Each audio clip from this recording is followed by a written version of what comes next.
Bismillahirrahmanirrahim. Assalamualaikum warahmatullahi wabarakatuh. InsyaAllah kita sambung pelajaran sejarah unit 7 Kerajaan Melayu Awal.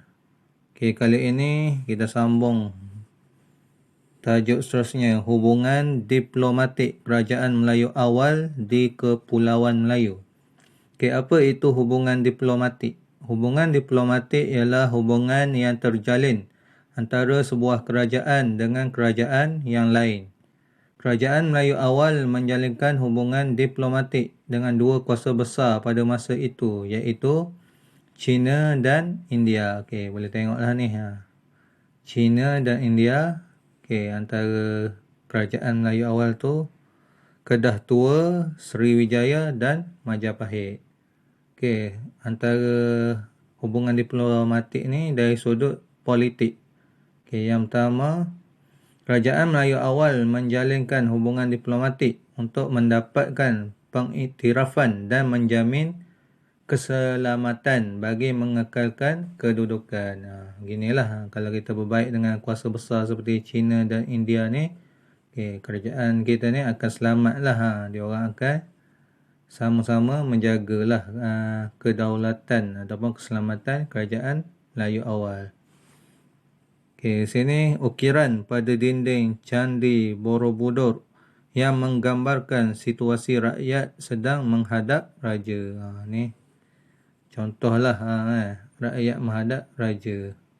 Okey, seterusnya yang kedua, hubungan diplomatik ni dari segi ekonomi. Okey, melalui hubungan diplomatik, aktiviti ekonomi dapat dikembangkan. Kerajaan Melayu Awal memasarkan barang dagangan seperti rempah ratus, biji timah dan emas kepada kerajaan China dan India. Kerajaan Melayu Awal pula ditawarkan barangan mewah seperti tembikar, sutera dan perhiasan. Hubungan ini dapat meningkatkan kemakmuran kerajaan Melayu Awal.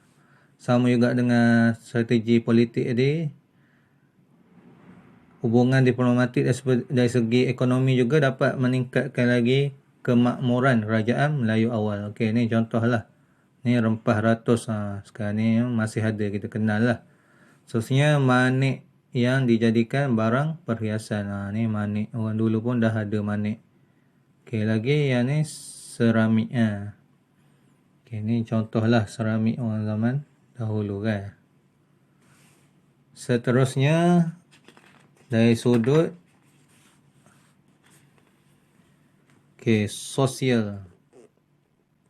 Dari sudut sosial ni, hubungan diplomatik dapat mengeratkan persahabatan dan hubungan kekeluargaan melalui perkahwinan.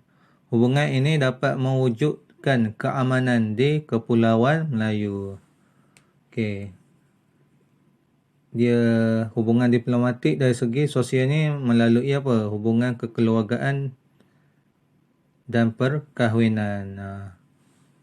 Tengok gambar ni. Ukiran pada dinding Candi Borobudur yang menggambarkan kedatangan utusan dari negara luar. Daripada China dan India lah.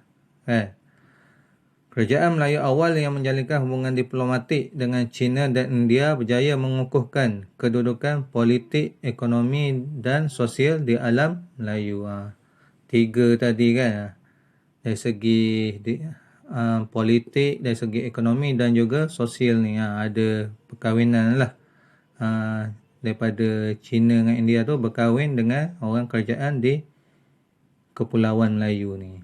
Okey, seterusnya kita pergi ke kegiatan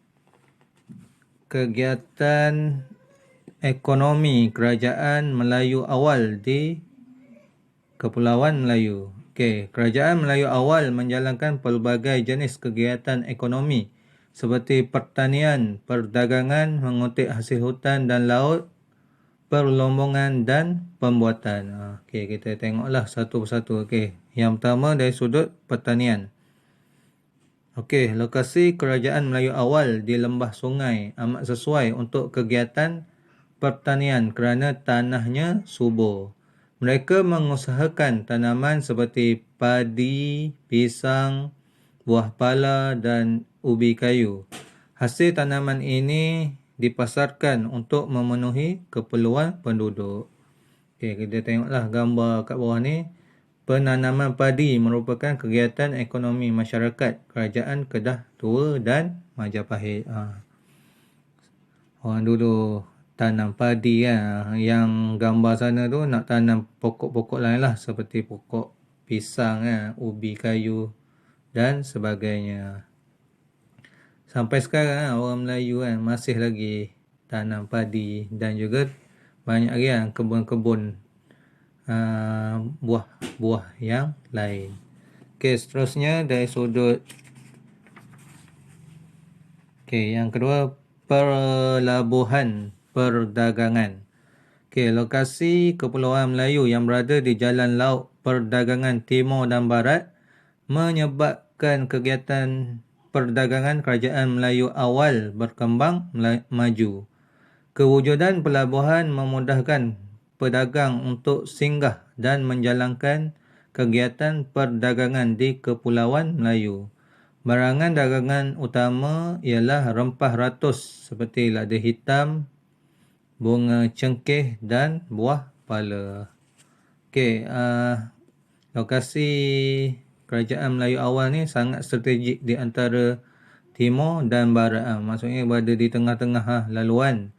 Jadi ramailah pedagang datang dan berniaga. Contoh yang diorang berniaga seperti rempah ratus, lada hitam, bunga cengkeh dan buah pala. Alat-alat ni ataupun bahan-bahan ni adalah bahan masakan lah. Kegiatan perdagangan di pelabuhan Kerajaan Melayu awal ni adalah gambaran lah ataupun orang panggil lukisan lah daripada ilustrasi daripada Nik Hassan Suhaimi. Seterusnya hasil hutan dan hasil laut. Kerajaan Melayu awal kaya dengan hasil hutan dan hasil laut. Antaranya termasuklah rotan, sarang burung, kulit penyu, teripang dan mutiara. Barangan ini mendapat permintaan tinggi daripada pedagang. Pedagang tu orang-orang negara luar lah. Contohnya negara besar di China dan India. Cuba tengok. Ni contohlah dia ambil rotan kat dalam hutan tu. Hasil hutan antaranya dia bagi dalam buku teks kita gaharu. Kayu lah gaharu. Seterusnya rotan.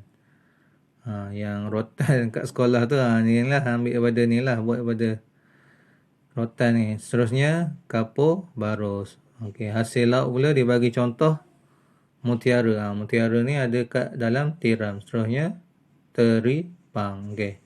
Kerajaan yang mengeluarkan hasil hutan dan hasil laut ialah Kerajaan Gangga Negara, Cihtu dan Sriwijaya. Ni antara yang mengeluarkan ni lah hasil laut dan hasil hutan. Yang terakhir adalah dari segi perlombongan dan pembuatan.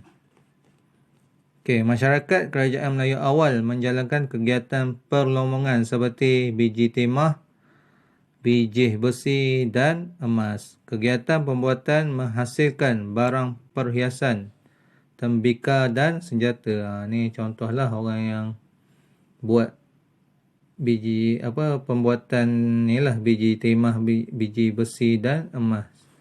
Ni dibagi gambar relau yang digunakan untuk melebur besi semasa Kerajaan Kedah Tua. Dulu tak adalah mesin-mesin, dia guna ni relau.